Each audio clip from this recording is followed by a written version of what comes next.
Yeah, well, thank you all very much for being here and your patience as we try and get this on the road. I'm really excited. Restorative justice is one of my all-time favorite topics. And so I want to welcome you to the Moscow Human Rights Commission. Okay, the Human Rights Commission panel discussion on restorative justice, healing individuals and their communities. Restorative justice provides an alternative framework for thinking about wrongdoing. Traditional wrongdoing focuses on what rules, laws were broken, who broke them, and how should they be punished. Restorative justice believes that crime is a violation of people and relationships, and that violations create obligations. Restorative justice asks, who has been hurt? What are their needs, and who is responsible for making things right? It focuses on what the victim needs and the offender's responsibility for repairing the harm. Solutions promote repair, reconciliation, and the rebuilding of relationships. This program tonight, will focus and look at restorative justice from the perspective of the legal system, Judge Mark Ingram, schools Principal Tina Orme, and tribal restorative practices James Holt, the executive director of the Buffalo Field Campaign and former Nez Perce Tribal Council member. Let me give you some background on each of these people because we have an incredibly impressive group of panelists here today. Mark Ingram is a magistrate judge in the 5th Judicial District for the state of Idaho, where he hears juvenile justice matters in 3 counties. Judge Ingram was appointed to the bench in 2001 and has specialized in juvenile issues since 2007. He is known throughout the state of Idaho for his commitment to juveniles and their families. He is currently the chair of the Idaho Supreme Court's Juvenile Justice Advisory Committee, the chair of the Idaho Juvenile Training Council, and a member of the Idaho Juvenile Justice Commission. Mark has been a champion of juvenile justice reform in Idaho by leading efforts to improve the quality of probation officer training, developing the infrastructure for ongoing probation system reviews throughout the state of Idaho, enhancing the court's case flow management for juvenile cases found on developmental needs, improving system interactions with juveniles and their families, and promoting restorative practices as the foundation for addressing the needs of juveniles and their families and victims of juvenile offenses. Tina Orme is the principal at Falls Valley Elementary School in Bonneville, Joint School District 93, and a certified International Institute for Restorative Practices and Circles trainer. She is a native-born Idahoan. Tina is finishing her 13th year as a school administrator, initially in the Pocatello School District for 6 years and currently in Bonneville Joint School District since 2014.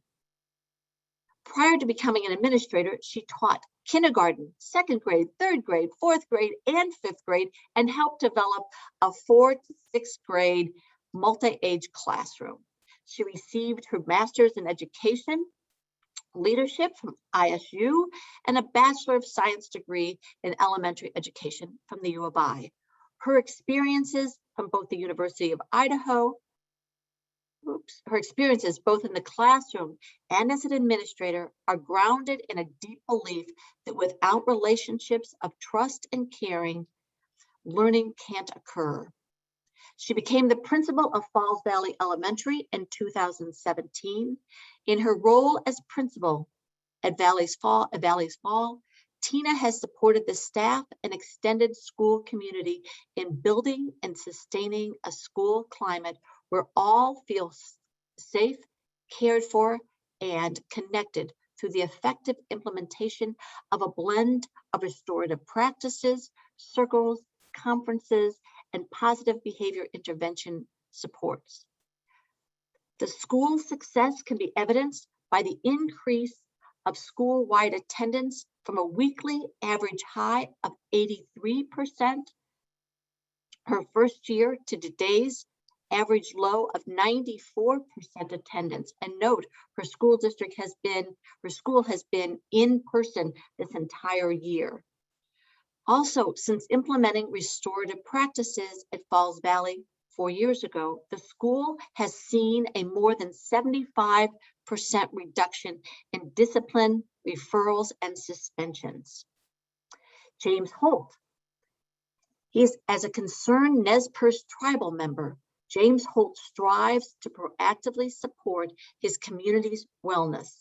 He and his wife, Feather, are developing a restorative system for victims and families founded on their lived experiences, professional backgrounds, and research done in other indigenous communities around the world. Their global research has focused on indigenous communities that have instituted culturally relevant criminal justice systems. They are applying a correlation analysis of successful indigenous restorative justice principles to their existing tribal justice structure. As a final step, they will develop restoration processes that are interwoven with Nez Perce beliefs and their traditional seasonal round. They have already preliminarily identified opportunities in the system that can be augmented with support services that foster a culturally driven healing to wellness path. Their efforts support decolonization by providing indigenous-based restorative support services that facilitate the collective healing for their Nez Perce families. What a great panel we have. And the way this is going to go is that if you have questions, put those in the chat. We're going to start with Mark Ingram giving us a brief introduction to restorative practices. And then we're going to hear from Tina about the school systems, James about indigenous practices, and we're going to end then with Mark Ingram talking about the judicial system. So let's start, Mark. Okay. Gotta take yourself off mute.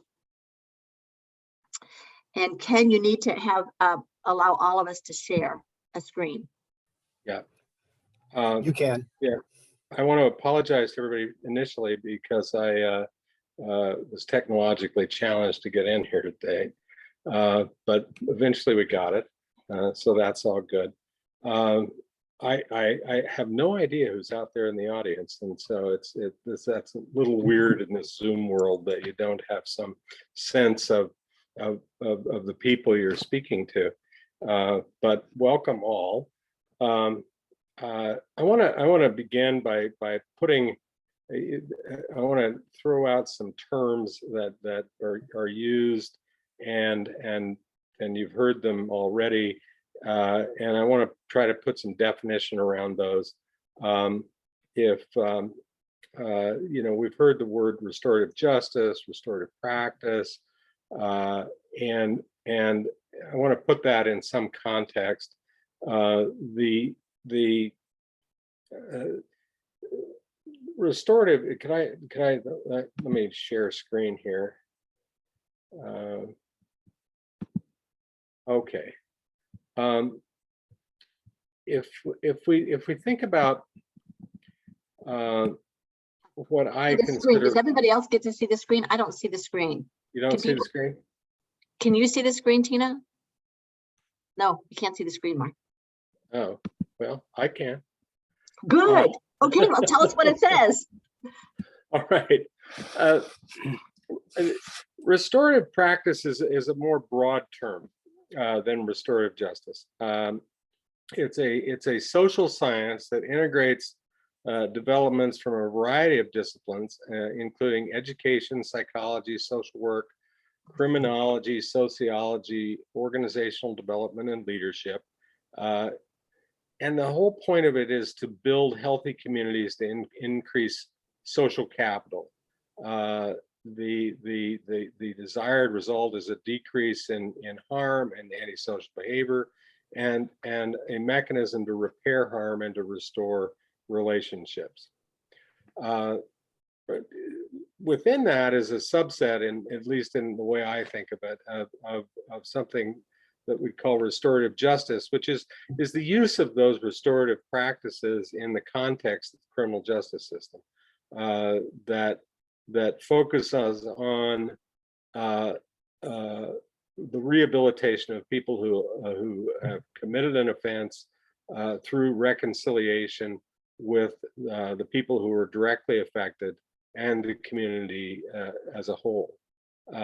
So restorative justice, in my mind, is a larger part of restorative practices. And if I can just, restorative practice is really just a way of being. It's a way of interacting with people who you come into contact with. It's a way of being intentional about building relationships and building community. It is not always in the context of, oh, something bad happened. It's also in the context of celebrating small victories, of making sure that you recognize and verbalize your appreciation for people's efforts, that they have done something well, that they have done something that exceeded your expectations, that they have done that. But it also is a way of speaking with people when things go wrong, that is not finally judgmental, but is more, how that affected me. This is what happened to me as a result of what I perceived that you did. So it's really just a different way of interacting with people. And there are in the work that we've done, we've tried to. I'll try to put it into some kind of a continuum. You guys still can't see the screen, am I correct in that?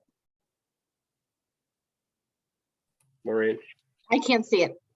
Yeah, I'm not sure why, because you have screen share capabilities. So yeah, and I said share screen, or I pushed share screen, and oh, there we go. Let's do that.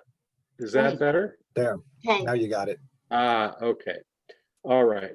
So on a kind of restorative practice continuum, and this is kind of shortened up a bit. You have affective statements, and those can be both negative and positive. You can have, in just the way you engage with people, you can say, for instance, I really appreciated that you didn't smoke meth last week. That's an affective statement of, a positive affective statement. Or you could turn that around and say, for instance, I was very disappointed that that you failed to do that last week. You can turn those into questions. You can when somebody does something, how did you feel when you succeeded in your test, your English test? You elicit a response that's a positive response, or you can elicit a kind of shamed response. You can elicit a how did you feel when you punched Billy in the face? That may be a good thing. I don't know. Billy might have from the standpoint of the puncher needed that, but there's not a judgmental quality to it. Is kind of the point of that. On that end of that spectrum, you're looking for ways to build capital. You're looking for ways to build relationships that are not destructive. You're looking for ways to actually build community and relationships. When bad things happen, sometimes they do, sometimes frequently, you can have these little small conferences where you've got a couple of people who have some difficulty. You can sit with them and discuss in a very open, respectful way what occurred, what people were thinking, what they've thought about since, what they've what they think they did wrong, who they might have harmed, and what they might do to repair that harm. That's and then going on up the line, you have group or circle, which is it involves more people in a similar kind of conference. On the far end of what we do, we call them formal conferences. These are big events. They take a lot of preparation. These are events where something really bad happened, that people both are victimized, and there are people who are collaterally affected by those victimizations, as well as people who are there in support of the individual who may have committed the offense. In that zone, these take a lot of preparation time. You've got to have the person who harmed others willing to say, I harmed others, that they have to own it. They have to own their what they did. They have to own what they did and how it hurt people, and they have to have thought somewhat about it, and you have to guide them through that. The same is true of people who have been harmed. The most difficult part of doing those kind of conferences is convincing people who have been victimized in some way that somehow this process is going to be more fulfilling for them in the long run, and better for them and better for their community than simply what they frequently want at the outset is some sort of retributive justice. And that's not to say that these are soft. I mean, these are very difficult conversations that people have to have, but it's a way in which to have them that values everybody in the room, including the perpetrator, and we'll get later into some war stories about some of those conferences that have been hugely successful in some very difficult circumstances. I don't know, Maureen, is that 2 minutes? You have 2 minutes. Yeah, I mean, I think what it does is it kind of lays out, from my perspective, I always think of restorative justice as kind of a philosophy, and then there's practices that implement that. Is kind of my, are people use to kind of bring that into the community. So Mark, you get 2 minutes. I got 2 minutes. Yeah, if you want to, or you can just move on. I got 2 minutes. I'll take them. Great, you take them. I want to talk about this because I think this is the key to what we think of as restorative practice, is that when you're dealing with people, you've got this sort of this window pane, and on this axis you've got control, okay, and on this axis you have support, and so a lot of times up here in the high control, low support deal, you have this kind of authoritarian, I'm going to do stuff to you because you did this. And that's doing things to. On the other end of the low support, low control is, I don't even want to look at this. I don't even want to see it. This is just, I'm going to ignore it. And that's not very helpful either. Over on this side, is what we call 4, and that is high support, low control. And it's like, I'm going to do everything for you. I'm going to fix this for you. I'm going to make it right. You know, this is sort of my you know, I feel your pain, and I'm going to fix it for you. What we try to do, what we try to live in is in that upper right hand box, doing it with people. High support, high control.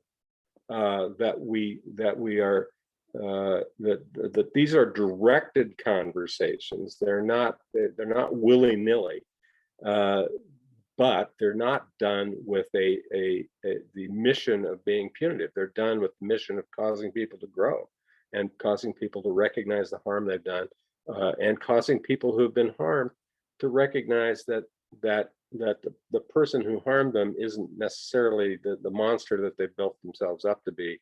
And so you do things with them rather than to them, for them. Yeah. Thank you. That's a really good introduction to kind of the idea of restorative justice. And now we're going to hear from each of the panelists. Principal Orme, talk about it from the school perspective and how you've done that. Hi.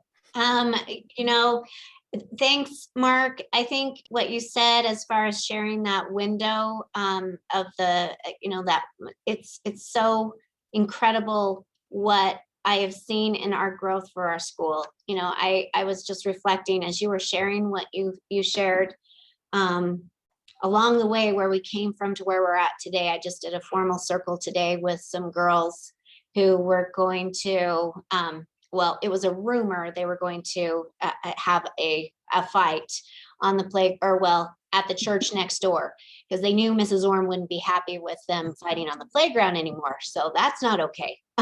But I mean, just to where we've come to where we're at now, it's pretty incredible. And it truly is because of that window of support that we have, that high control with high support, that we're doing it with students. It's not being done to them. We came up with a good plan in today's conference for being able to have kids solve their and come up with a solution and take ownership of their behaviors and what had happened. So that was super exciting. Sorry, I'm kind of going off on a tangent as far as where I'm at today as opposed to where I started.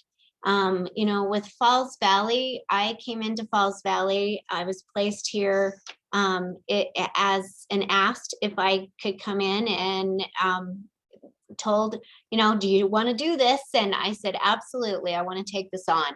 And it is it's been a great transformation. I came into this school with students having been on, I have had several students on probation for many number of things: truancy, theft, vandalism. Had a student who was within the first week trying to break into the school from the roof, you know, and getting called to drive in and take care of that, and having officers on the scene. And you know, I just think about where we were when I started this journey, and what the true need was for the school was it needed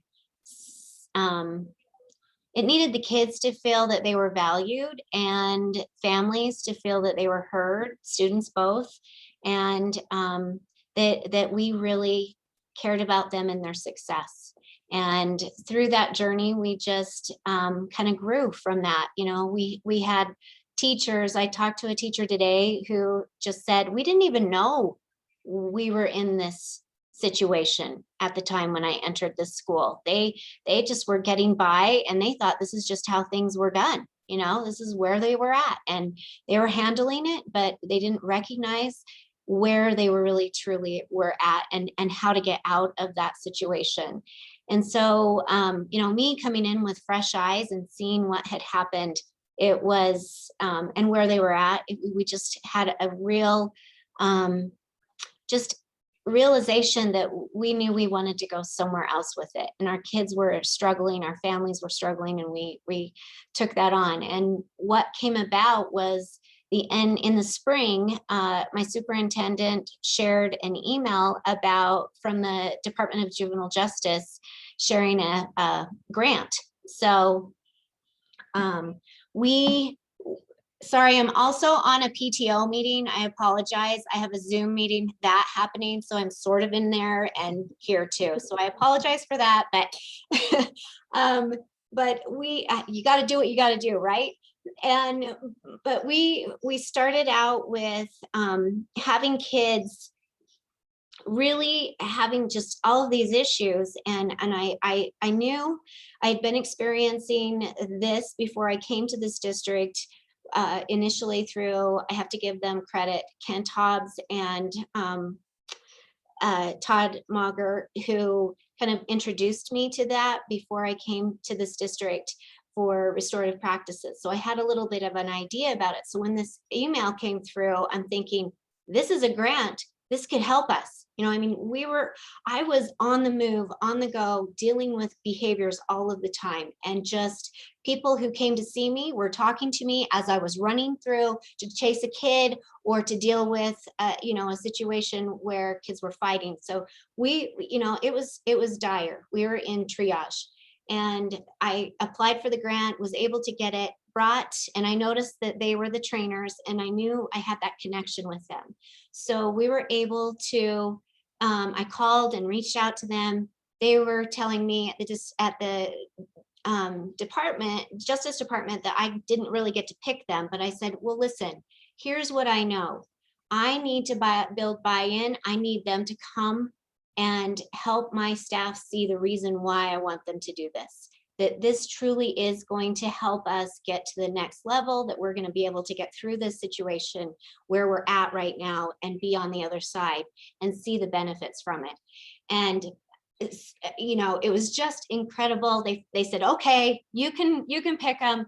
And they came in and they shared their story of what was really truly happening in Pocatello and what they had done. And it ignited this excitement. And I started with my building leadership team, building that buy-in, trained them, trained a couple and a few of the district leadership, had them come in, and they started seeing the value of it. And so we had that common language, and we're trained with just the restorative practices in circles, and started into it. It was really super fun during the day. The second day of the training, we had my teachers kind of out in the hallway, because really, honestly, I'm in my office right now, but it was just a constant. There were kids coming in and I was dealing with behavior. Well, and at that time when I first started, that was happening. So I had my teachers, we'd just been given our cards. So we were super excited about that. And I saw my leadership team coming and saying, well, so tell me what happened. I had first graders to sixth graders lined up for a behavior situation. So every one of us took these cards and started talking to kids. And it was amazing what we heard once we opened the door to give them that voice. And it just started. That's how it came to be. And so we knew that once we learned that science of relationships, that it was valuable and beneficial. We started down that path. We took the other training. I got the rest of the grant and started down the formal conferences piece. The second time in that training, we ended up having a gang fight.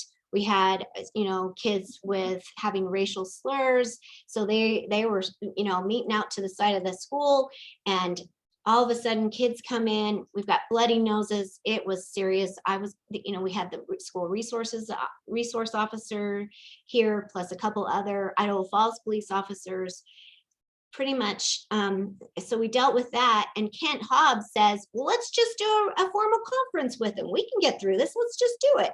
So Todd Mauger's going, and if Mark, Todd, he's going, wait a minute, we haven't built any relationships with these kids. I'm not sure this is going to go okay. It could go south pretty quick. Kent's like, sure, we got this. So, we did that, and that built, and we had families there. We had parents. We did a fishbowl, kind of a circle. And for the most part, it worked out really well. And that was what ignited the fuel and the belief that this was going to be good.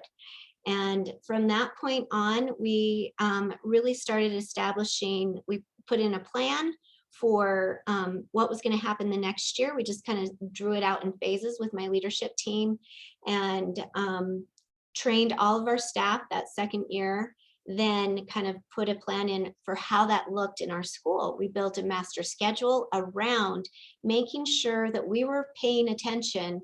Todd really counseled us to make sure we were paying attention to that 80% positive, proactive, addressing building relationships first, because you can't deal with the behaviors until you've built those relationships. So that was really, really critical for us. And we knew we needed to have a really intentional plan. And through that, we built the master schedule. Every morning we start with circles in every classroom. As we've gone through the years, we've added specific things to that, what's expected for our circles. The first year we trained all of our students on school-wide expectations. Here's our level of expectation for how we behave in different areas of our school. That looks different in different places. It may look different than it does at home. We use this kind of language here. You don't get to use the language that may be used at home here at school. And we really set that standard. We also just wanted to, and we train kids with those school-wide expectations during those circle times. We then implemented it for more scholastic and educational piece. We call our students scholars. We use circles to talk about and discuss educational topics. And so it's just really evolved into, this is how we do things. It's ubiquitous, you know, it's just, this is what we do here at Falls Valley. We really just believe that it's not stopping. We're continuing to build that foundation. I only have 1 minute. Is that what you're saying? Yeah. Sorry. The one question is I can talk forever about this. I know, you guys are so fun on this topic and get going. There's a question that came out in terms of somebody put into context that your school had a lot of problems, you had gang problems, and that's what you in fact are talking about. Somebody put that in the question box, so I was just answering that for them. So 1 more minute to wrap up whatever you want to say. Okay, so we've morphed and evolved, I guess, into what do we want to do next? And it's just really refining our practices and continuing to show students that they have a voice. Just today, it was really quite amazing. I had a situation with 5th grade girls, 6th grade girls who, you know, we did a formal conference with them, but really what came down to it was a 3rd grade girl who kind of got involved in the whole thing, who started the rumor that there was going to be a fight. There was no intention of a fight, but, you know, and so having that and to see that young lady really take ownership, it took a little bit of time, but those girls would not let up until she owned her part in the situation. And she gave a reason for how she was going to fix it and make things right. So thank you, Tina. You've done a yeah, I think we'll have some more questions that are coming. I have so much more to say. I know you do. I know. But now we're going to hear from James. Sorry, James. Don't be sorry. Don't be sorry. Thank you very much for having me. Can you hear me all right? Yes. All right. So those presentations were great for what I'm going to talk about next. Okay. Things are definitely a lot more like dire and complex. So those presentations that were given just now are great foundations, so I don't have to go over those concepts or build up to how those could apply to the tribe. When we think about how restorative justice works at the tribe, we really have to look back at those things that took away from the systems we had in place before. And the most significant impact to the tribe was the way that we settled conflict in the past versus in these times today, and was driven by the Major Crimes Act. You can see this quote right here by Larry Echohawk, who really talks about the impacts of the Major Crimes Act on the reservation and how that affected how tribes in the past addressed harm to the community, to the victim, and how they brought that to closure in a restorative way. So once those systems were taken away, things really progressed. They deteriorated. There was a significant impact on how things were applied on the reservation. You know, the red tape that was created out of these disparate authorities made it where the Department of Justice couldn't effectively argue certain cases and crimes. So the capability to see rape cases, you know, 65% of them were turned away, with the majority of those committed by non-Indian perpetrators. They declined 52% of violent crimes on the reservation due to a lack of a meaningful case. And so we see how those adverse childhood experiences, as we've heard earlier, how those turn into negative function in adults, or adopting negative coping skills, drug addiction, promiscuity, things that you know, would impact a functioning adult. And so these systems led to us being incarcerated as Indigenous peoples at twice the national rate. Then you see that going back to crime is a pretty big thing. So the systems really like created a hardship for us to apply healing in a meaningful way. This is important stuff when you get into people like the Nez Perce tribe, where we have a small community, and it's some research I read was from Tara Hauska, and she had some pretty eye-opening data that suggest what communities within Turtle Island could be most impacted by those systems that were meant to give us more control over crimes. So the lateral violence, the breaking of the Nez Perce tribe really happened on religious principles, you know, the traditional versus Christian religious ideals. So those, you know, it created a mechanism for lateral violence through time. We had some impacts of the war, the Nez Perce War itself, and that's a pretty recent phenomena for us, and over the lifespan of us here in this region. So these impacts have carried through time, and it has created a hardship for us today. And so my wife and I often sat around and, well, what is it that we can do? And you know, we realized that we do a lot more than we give ourselves credit for. So a big part of this program that we're developing is driven by my wife's experiences herself. She used to work with our child protection services, help children in that framework. Many of them age out in the foster system. They carry that trauma with them, and it's a little bit harder to function as an adult when you age out in the system. So she's worked with child protection services. She's a teacher by trade. So she definitely has that education background to teach and kind of nurture along learning. But really, she's also is a recovering addict. And so she kind of had to go, you know, grow herself beyond these mechanisms that afflict our community, can understand, for instance, the active using drug addicted women in the community. You know, that's a whole population segment all by itself. My wife can effectively speak their language. And so a marginalized component of our population has a very strong advocate. And my wife has helped many of them, you know, overcome addiction and, you know, get reconnected to their children. And so, you know, she's also done a lot of work in our judicial services, well, on many sides of the system, supporting prosecutors, supporting public defenders, providing recommendations to the court. So it's been all sides for her in that regard. And that's a big piece of how we're looking at things. For my piece, I'm definitely more environmentally focused, more culturally focused. That's my background. I've provided a lot of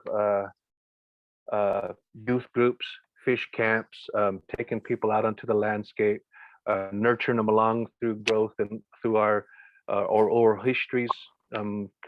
We found that in the research that we've looked at so far, that a strong cultural awareness and practicing traditional life ways gives them an identity and gives them a sense of honor and respect, that then they apply that to the other members of the family, of the community. And so that's definitely something I've done a lot of. I've helped organizations with restorative practices, utilizing some of the principles in equity and inclusion, and how to proactively include everybody.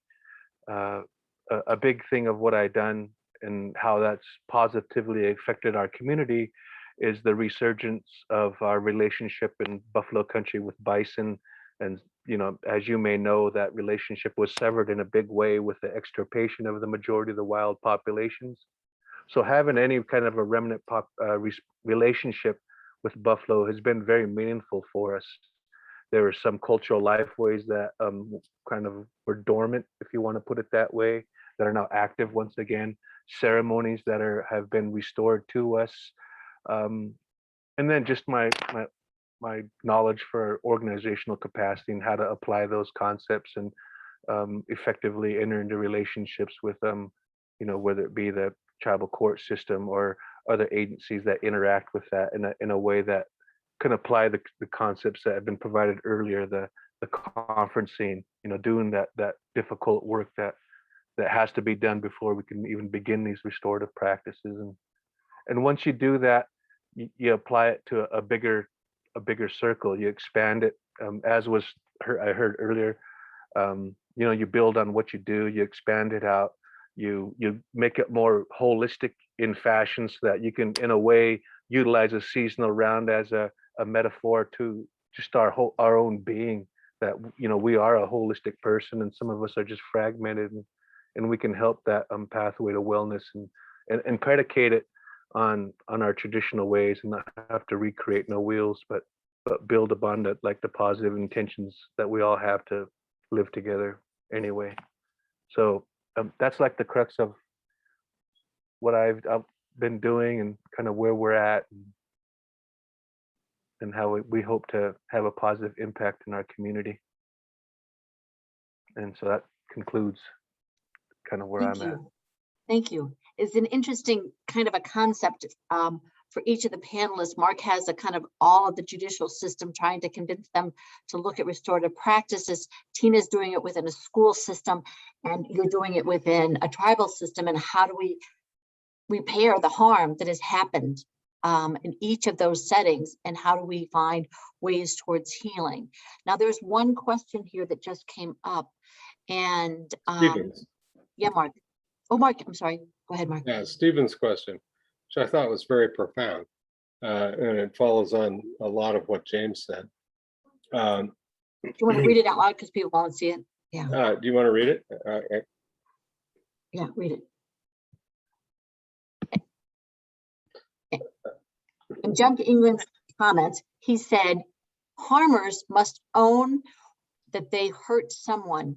In my anti-racism work, I want all privileged white people to be willing to learn about transgressions and injustices against non-white people on this continent over the past 250 years.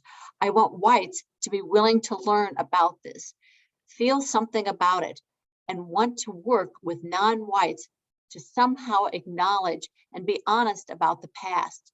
The reaction by whites is largely defensive, and this defensiveness has now become a part of the political divide in our country.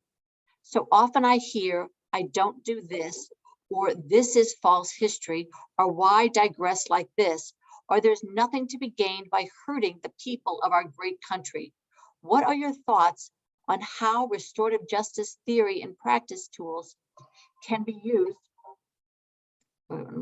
what are your thoughts on how restorative justice theory and practice tools can be used to minimize this type of defensiveness and advance some type of willing acknowledgement and involvement in restoration of a whole multicultural community? Mark, I'm gonna let you give a shot to it, buddy. It's the largest question of our time. I think the 250 mark is a little short.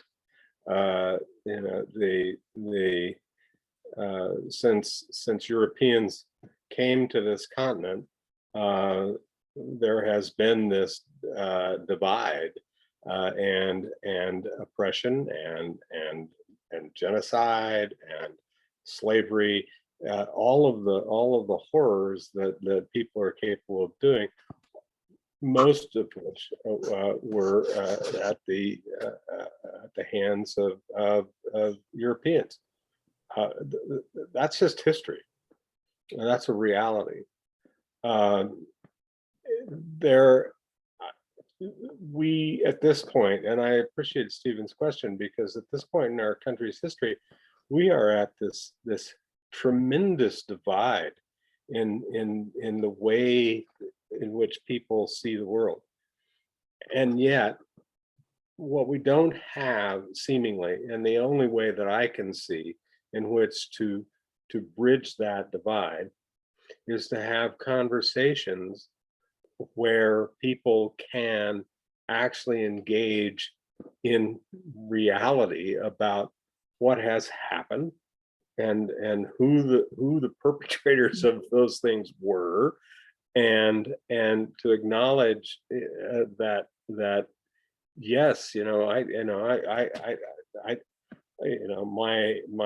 my family, I don't think they were slave owners, but they were Western migrants, and so I'm certain that they were not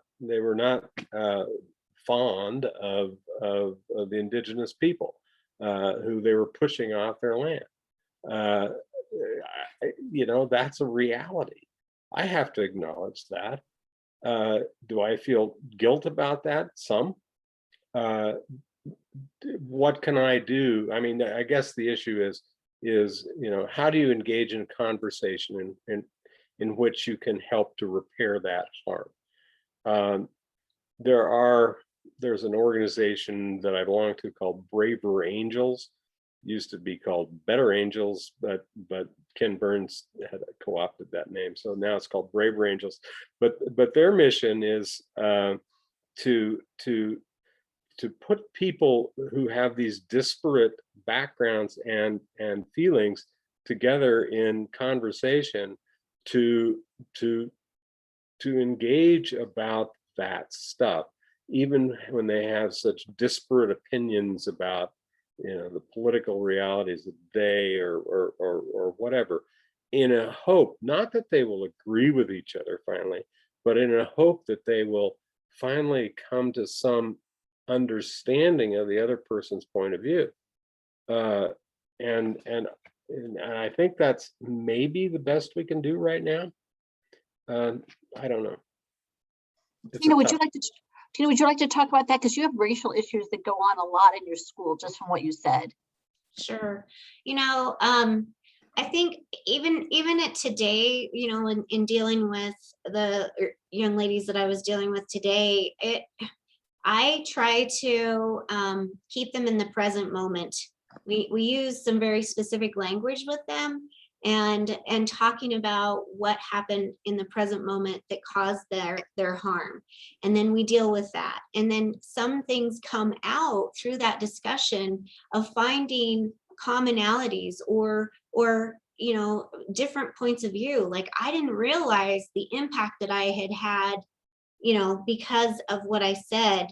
I think there was some slur about I can't remember exactly what the comment was that happened. It happened outside of school as they were walking past someone's house, and then it came back into the school.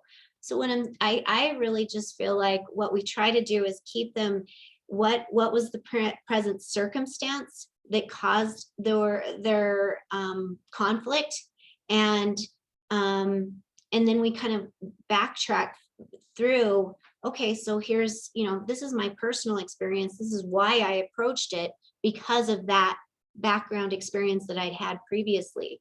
And from that we come to some common ground, and we have those good discussions about, okay, well, these are why you responded the way you responded.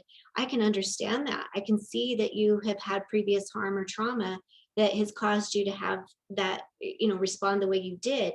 And they acknowledge it. It's about acknowledgement as we move forward. And the point is to always have the intention that we're going to be better than we were before, and that we're going to have a good come from this, a knowledge and an understanding that we can solve this problem to help us be better people and better human beings as we move forward and come across similar circumstances or similar disagreements or conflicts. And how are we going to respond to that the next time? Is it going to be a better response? That's always our goal. And what are our intentions, for, and having them realize that, and that they're going to, their impact for their choices and what they say or do is going to have a ripple effect. I talk about throwing a stone in the pond, and you think about those ripples, and you don't know where that's going to connect with another, stone that has been thrown. And we always have those conversations, and we do it with the intention that we're going to come out of the situation better off, with better knowledge of the other individuals in the that have been impacted by it, and come up with a plan to work to better all of our circumstances, and to come out with an understanding of where they came from as to why they responded the way they did, and then be able to fix the harm and to be willing to own their own piece in it. So I think the point of that, Maureen, and for those who might be listening, is that you can take an event, an occurrence, and it can expand out to grapple with some of these larger questions by in the way in which the conversation occurs. Mark, are you familiar at all, or Tina or James, where Braver Angels or someone else has actually taken on the anti-racism issue in circle forums? Braver Angels is focused on the divide between blue and red. Okay. They have not, to my knowledge, attempted to address this more fundamental, it's the original sins of the country, and they've not attempted to attack that. But that method, I mean, if we're talking about process, that method of engaging, I think, is the appropriate approach. James, do you want to add something to that conversation? I'd just say that it's about as close as I've seen that applied in that kind of setting is attempting to overcome, systemic bias, and as it impacts like people of color communities or marginalized communities. And it's definitely a difficult discussion, and it's almost like it's such a complex issue that each instance is its own animal, and each instance will dictate to you what principles or by what steps you need to proceed. I think that's the details is the difficult piece on how to effectively or where at in the continuum you might be for applying those kind of the conferencing. There's just so much involved with that. It's competencies, I think, is a big thing, and how to develop that, and where everybody is and where the parties are. Mark, I think that I missed you, and if you'd like to talk somewhat about how you've used restorative practices in the judicial system, that would be helpful. Sure. I mean, first of all, I've tried to inculcate into my juvenile work an attitude of restorative practice. We trained all of our probation officers in something called now I'm forgetting what it's called, but basically it's a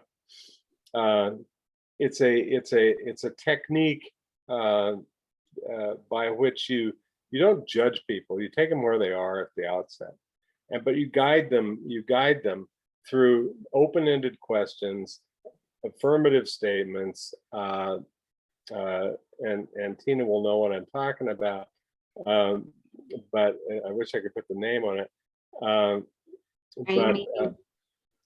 What is it? Is it the family?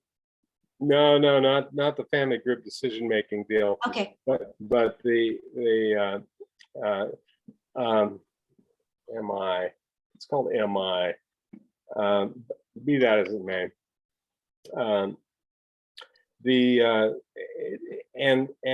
And these reflective statements and these summarization statements. So this is the way our probation officers are now trained to interact with people.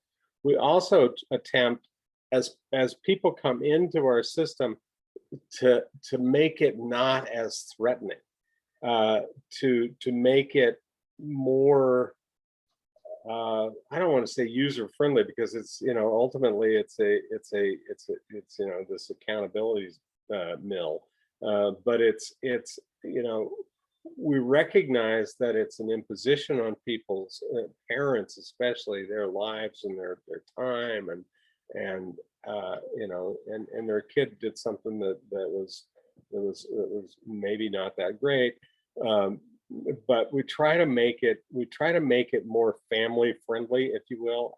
I don't know how to describe that, but we make an intentional effort to make it not so court-like.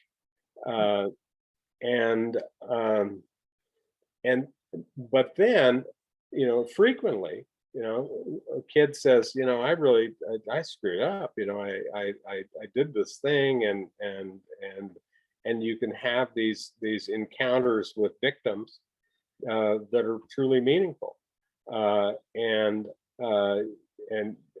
we, I'll tell one story, if you'll let me, that I think is telling about how effective it can be. We had a kid, I'll call him Tim because that's his name. His name is Tim, and so Tim, he burgled the neighbor's house. He knocked over the house, and he stole all the electronics and just ransacked the place. Tim had a little drug problem, and so Tim,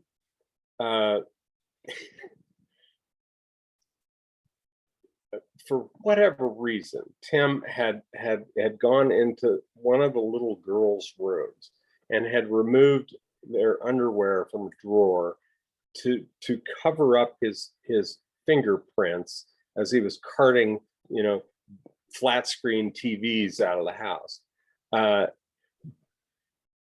These people were really upset. I mean, they had been invaded. There was this whole creepy aspect to what the kid had done to the girl's underwear, and so so Tim is awaiting trial on that, and Tim, along with another kid, goes and knocks over the local Walmart, backs up the truck, pops the where they unload stuff into the Walmart store, the garage door thing, and goes in and just I don't know how many thousands of dollars of stuff he took out of the Walmart, but a lot. And then, as an adolescent will do, he shot a fire extinguisher into the HVAC system of the Walmart store, and 2 associates the next day came down pretty ill as a result of that. So I've had it with Tim. Tim's done as far as I'm concerned. Tim is going away. Tim is going to go to the Department of Juvenile Corrections, and he does. But Tim, kids come home. That's they don't keep them forever. And Tim comes home, and Tim is then living next door to the people he had burgled. And while he was away, there'd been these incidents between his mom, his single mom, and the neighbors, and Derek and Samantha, by the way, real names. So Derek and Samantha were like, just, this kid is home. We've had it. So we got them all in a room, and it was going not great. This was one of those, I thought this was going to blow up. This was going to be the worst thing that ever happened.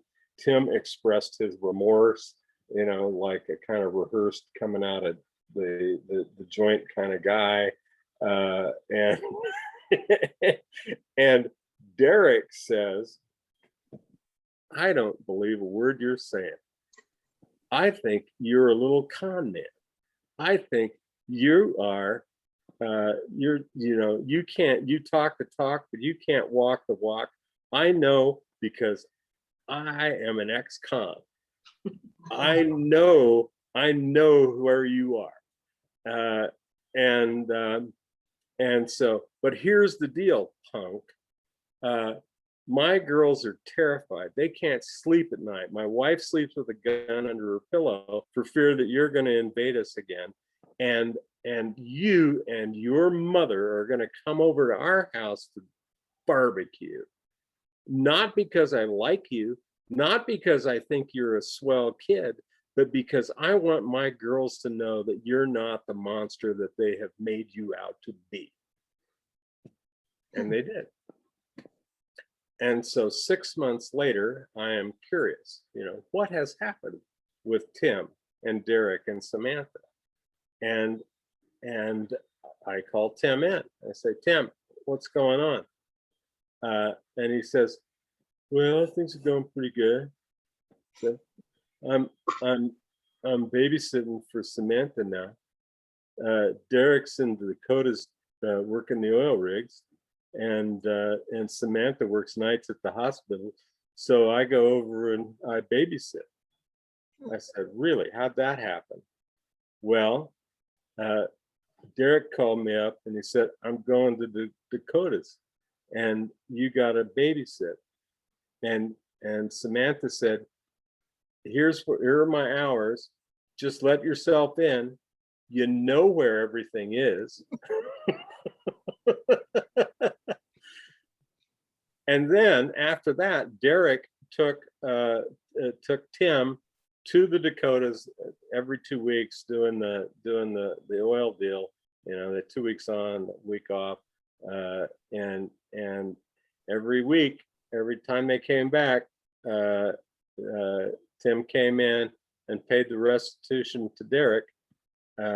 So I just think that building relationships, even in the worst of circumstances, can be a magical kind of experience. I got 100 of these. I got 100 of these stories. James, thank you, Mark, for that question. James, we have that story. James, we have a question for you, and it is, what can I do as a white of European descent to start to restore justice to indigenous people we harmed? Where do we begin? I think the biggest step to begin to heal those things is the concept of free, prior, and informed consent. That says that when you're going to implement a system or you're going to do something that involves indigenous people, that you go to them early and often and give them an empowered seat at whatever table this is in reference, because that's a pretty vague, 1,000-yard view question right there. And really, I think these things are now, there is no silver bullet. I think that we have to address these issues arena by arena, issue by issue, social ill by social ill, environmental issue, co-management issue, one at a time, and parcel it out in a good way. And I think there are examples, you know, salmon recovery, the implementation of Nez Perce Tribal Hatchery to really have a seat at the co-management table, trying to bring salmon home, things like that. You know, we have empowered seats in certain arenas and in certain ways, and expanding on those success stories. I think looking at them and why they worked is a good thing, and that's a good step. So I just have a question, and that is with respect to when you deal with juveniles and you're working with juveniles, how is it and when do you integrate families? Because oftentimes some of the conflict may come from families. So how do you make those connections, and how do you make that work? Well, it depends. I mean, it's complicated. Family dynamics in every family are somewhat different. They're sometimes fairly predictable. A lot of our kids are children of trauma. They come out of circumstances that, you know, I would not have wanted my children to live in. But I also look at that in the sense that these things are generational. That the children's exhibition of misbehavior is as a result of their trauma, but it goes back to, I mean, it goes back to their parents and probably their grandparents. It goes back and back and back. It is not. So every situation is a little different, but the key always is to treat people with respect and to begin with where they are, not to I used to well, back in my bad old days, I would say, what's wrong with you? And now I ask, what happened to you? Because I think it's a more important question. Because if you can engage that, and a lot of times they can't tell you because it's early and they don't remember, or they don't want to talk to you because you're sitting there in a robe and you know you're this authority figure that is you know, don't like authority figures generally. But sometimes kids will engage with you, and sometimes parents will engage with you.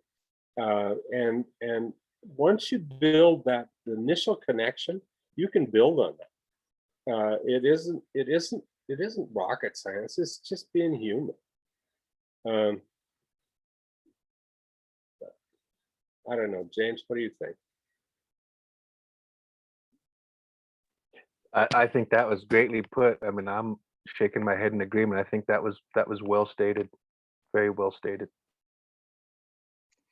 So we had the privilege of having 3 different people on this panel, all of whom are using restorative practices in one way or the other. But restorative practices have been around for a while. My question is, how do we envision the future use of restorative practices to help us resolve, you know, court problems, school problems, tribal problems, racial problems? Do we have ideas about how to spread it? Because I know that lots of courts, Mark, as you know, have not in Idaho, few, maybe you, and maybe Judge Fearon, but there's not many judges that have actually picked it up and really worked with implementing restorative practices in the judicial system. We're still in a punitive process. Well, the laws are punitive. I mean, you know, even in the adult system, certainly there are these sort of prescriptive, punitive responses that you know, that's just what you do. You know, that's what attracted me to juvenile was that I didn't necessarily have to follow that model, and so it allowed some creativity. So you need to change not, I mean, because it is a way of being and a way of engaging with people, you need to change the legal framework to allow that as an appropriate response. And I you know, and not to be too much of an incrementalist, but I think that's how you would do it. You would probably incrementally introduce it as an appropriate response, as opposed to just hammering somebody, you know, put them in jail or giving them a fine or both, or, you know, the stuff that we normally do, thinking somehow that's going to change the world and make it a better place. It isn't. It never has. It doesn't, and it's not going to. So it's been a joy for me to be able to operate in the juvenile world where you can be a little more creative about that. But currently, certainly in the adult world, that's not there, and in the juvenile world, it's not institutionally adopted. And you know, I think there may be some effort to perhaps introduce another incremental thing as an appropriate response to so many things that we see. Adolescents are, you know, they're adolescents. They do stupid things, and you know, you gotta give them the opportunity to grow. And part of growth is acknowledging what you did wrong and trying to fix it.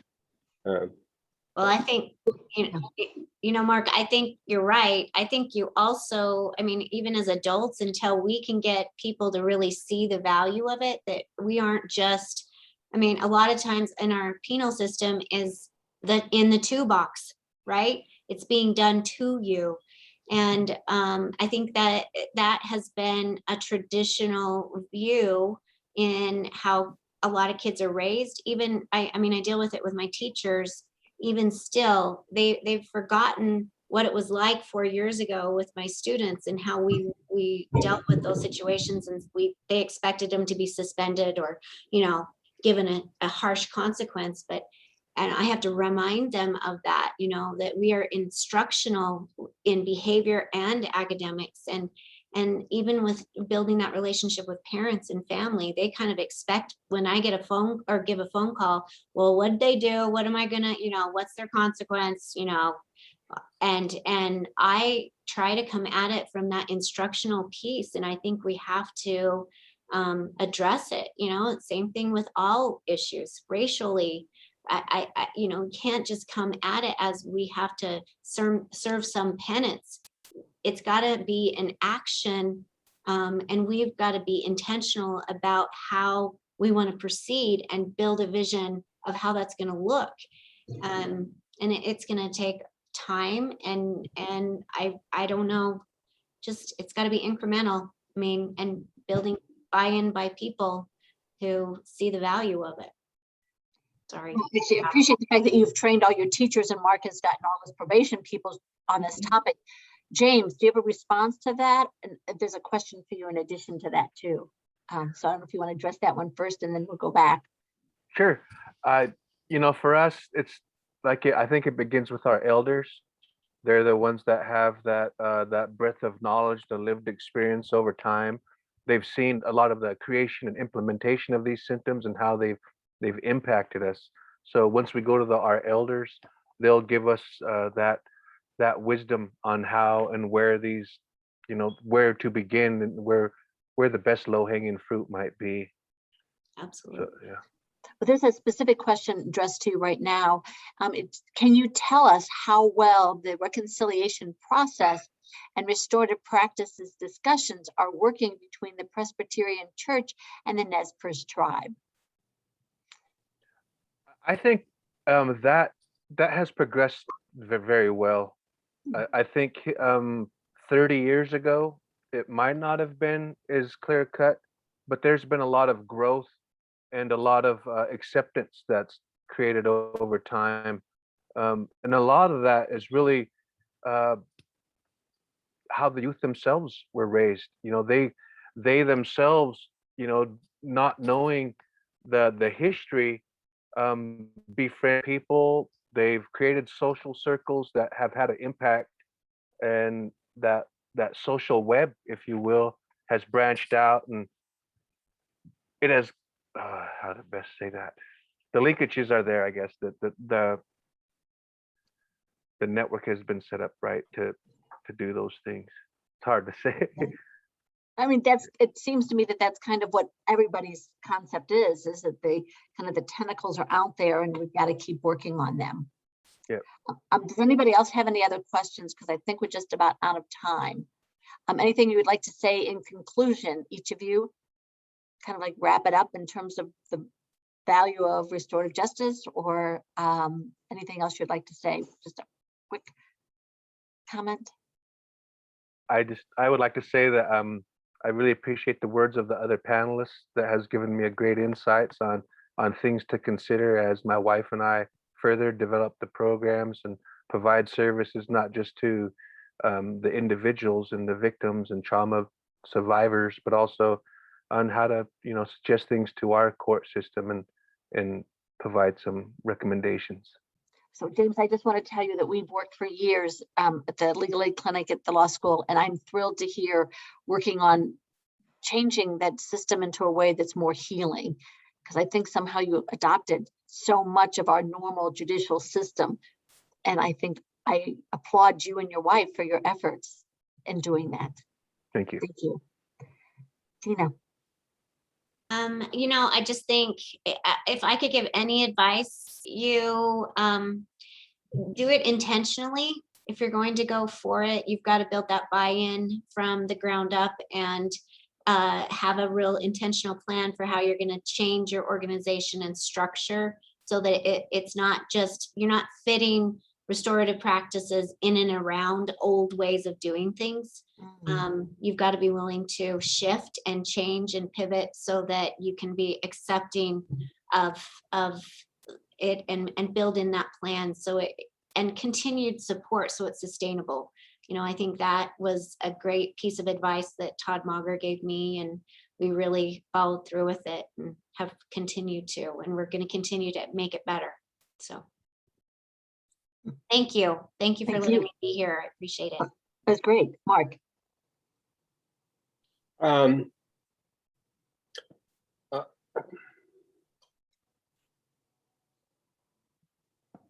I got into this because I knew that what we were doing wasn't really working. It wasn't achieving the goals that it assumed were going to result from our normal way of doing business. And so in seeking out ways to improve the quality of life in my own little community, we sought out methods by which you could do that, and that just turned into a way of being. I want to thank you, Maureen, for introducing me initially to mediation back when I was practicing as a lawyer, and because that was the springboard, and from there it was Patty from Boise County, Patty Young, and her community justice efforts. And as we tried to do those, it seemed like that we didn't have a methodology, we didn't have a total framework, but it wasn't a program. Finally, it was just a way of being. And if we can just be restorative in all of our engagements with people, the world will be a better place. Actually, it takes you back to the original question that Steve Daly Larson put out there, which was that question about how do we approach somehow that need to sit down and have discussions, and how to minimize those discussions, the judgment aspect of those, and how to listen and understand where they came from. Like Tina said, all of a sudden something sparks sparks something and you realize where that came from and, you know, how far back does it go? And so I think that restorative justice is a really wonderful approach.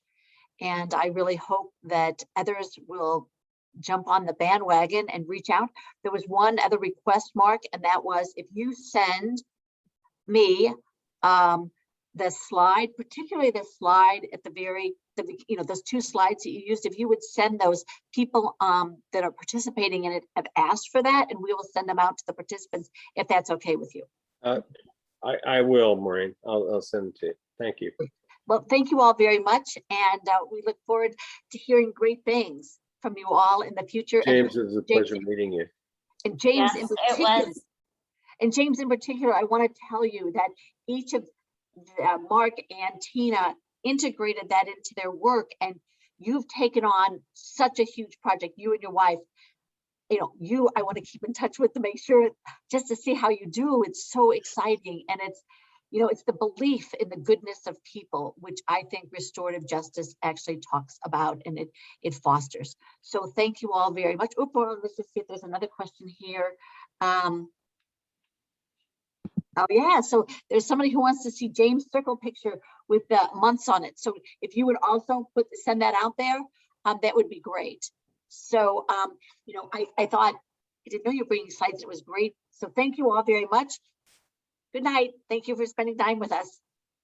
Thank you. Thank you. Thank you. Thanks for Go. having me. Go Vandals. Yes, go Vandals. Everybody's a vandal. That is so Yes. fun. Unbelievable that all of us, you know.